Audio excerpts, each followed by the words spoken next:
අචි ඇයි මේවා රෙකෝඩ් කරන හැම වීඩියෝ එකම 4K වලින් නැතුව 1080p වලින් රෙකෝඩ් කරන්නේ? මොකද මම මේ වීඩියෝ අප්ලෝඩ් කරන Instagram එකේ TikTok එකේ වීඩියෝස් පෙන්නන්නේ 1080p වලින් හින්දා.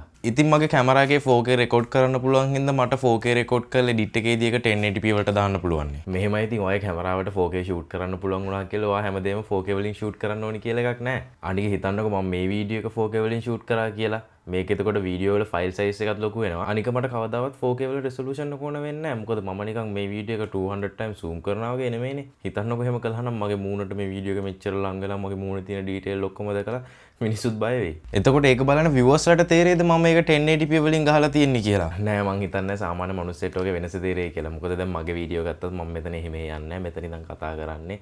ඒ නිසා මට නම් 1080p හොඳටම ඇති. ඉතින් මම 4K වලින් රෙකෝඩ් කරලා edit එකේදී ඒක 1080p විදිහට export කරොත් ඒකේ වීඩියෝ එකේ quality එකේ වෙනසක් නැද්ද? ඔව් ආ කියන විදිහට 4K වලින් රෙකෝඩ් කරලා 1080p වලට down size කළොත් ඒකේ පොඩි sharpness වැඩිවීමක් තියෙනවා. ඒත් මම හිතන්නේ මේ පොඩි quality වෙනස අපිට වැඩිපුර යන මහන්සියටයි වැඩිපුර යන storage එකටයි worth it කියලා. හරි.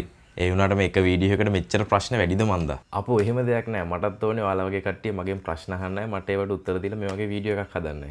ඉතින් මේ වගේ තවත් වීඩියෝ බලන්න දැම්ම අපිව ෆලෝ කරන්න.